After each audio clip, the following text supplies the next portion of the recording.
Hello students, welcome back to online course of Mechanical Measurement and Metrology. Myself Abhishek Trivedi from Mechanical Engineering Department at LJ Institute of Engineering and Technology. Today this is second lecture of the chapter Introduction to Metrology. In the first lecture we have discussed where the metrology is directly concerned to the Mechanical Engineering Department. Also we have discussed the need of inspection and the basic concept of the metrology. Today we are going to discuss the different methods of measurement. To understand the methods of measurement, first of all let us understand the basic concept of the measurement, or we can say what do you mean by measurement. Measurement means it is a quantitative comparison between the predefined standards and the unknown magnitude. If I have to measure the length of a given line, then what I am supposed to do, I will take a scale, I will put the scale on the line and simply I will measure the length of the line. This particular process is known as a measurement.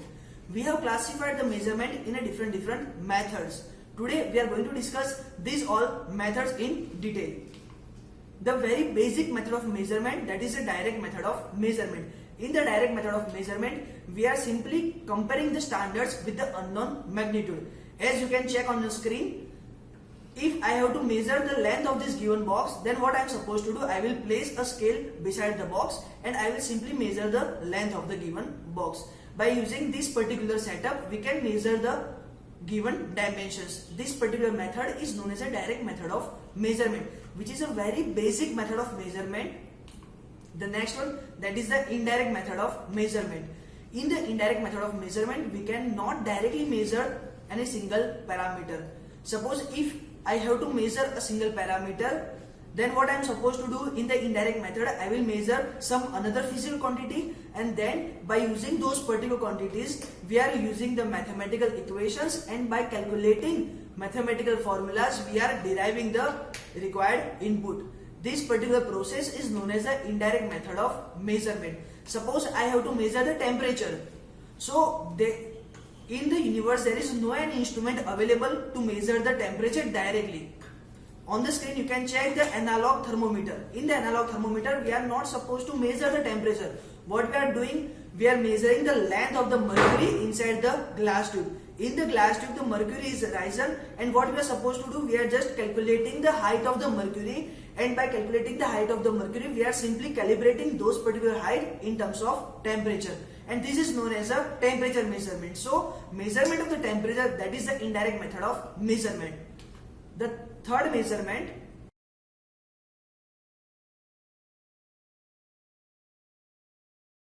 that is known as a fundamental method of measurement. In the fundamental method of measurement, what we are supposed to do, we are measuring the absolute measured base quantities. If I have to measure the base quantity, then it is known as a fundamental method of measurement.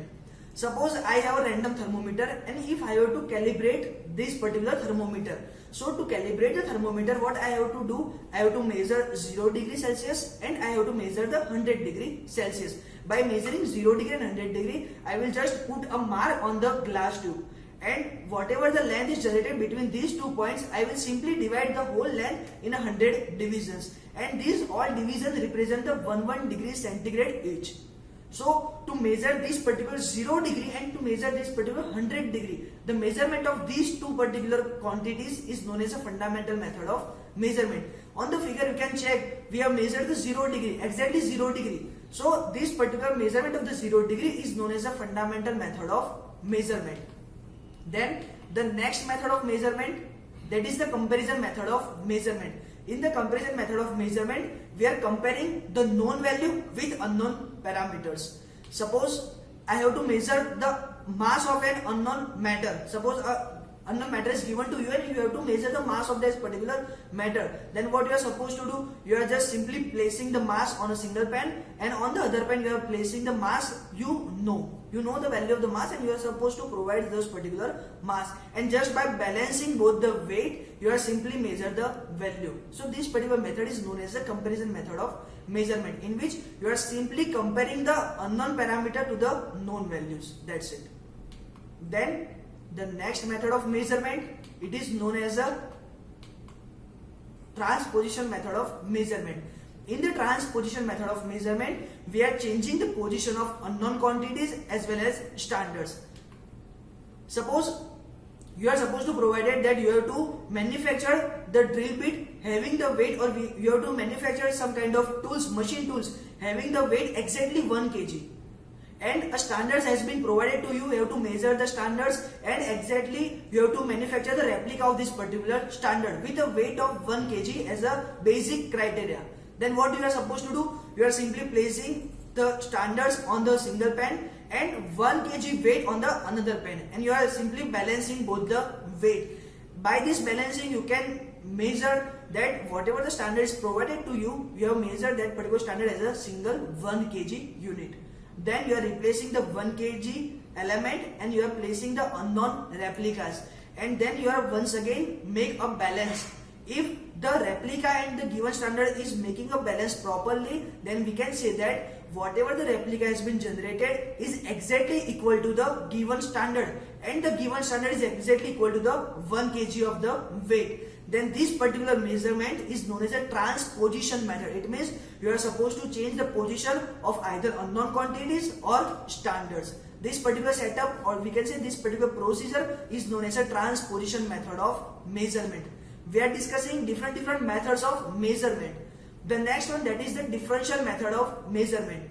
In the differential method of measurement, we are just measuring the difference between the standard and unknown quantities. Suppose a company is manufacturing the gears. A company on a daily basis manufacture the 100 or we can say 1000 number of gears. As you all know, what is a gear? In particular gears, there are number of elements to measure. Now in a single gear, suppose you have to measure the different 5 elements, and company is manufacturing 100 or we can say 1000 gears in a day. Then you have to measure the number of parameters on a daily basis, and which is not a physical in the actual form. So what a firm has to do, a firm has designed, or we can say a company has designed a setup in which companies just simply check whether the gear is accepted or rejected, because at the end company has to provide the gears which are accepted in the assembly line. So what company is going to do? Company has set a basic setup known as the Parkinson gear tester. We are going to discuss the Parkinson gear tester in the upcoming chapters. But today we are going to just briefly identify what is the Parkinson gear tester and how it will use for the method of measurement. So what we are going to do? We are manufacturing a master gear and we are simply providing a working gear besides the master gear, and we are start running the master gear. And if both the gear match properly and if both the gear move properly, and if there is no any deflection between the motion of these both gears, then we can say that whatever the gear generated by the firm is accepted, it is in our acceptance range. And to find this kind of difference, the company has decided, or we can say the company has derived the different method of measurement, and this particular method of measurement is known as a differential method of measurement. The particular differential method of measurement is very much useful in the mass production era. Suppose a company is making a screw profile, screw threads we can say, or we can say nut bolt. Then company is manufacturing nut bolt in a tons in a single day. So to check each and every nut and bolt is not a physical format. So in these particular cases we are using this differential method of measurement. Then the next method of measurement is null method of measurement. In the null method of measurement, we are simply comparing the unknown quantity with the standard, and we are supposed to make the difference between these two values as a 0. We are providing a simple pointer setup.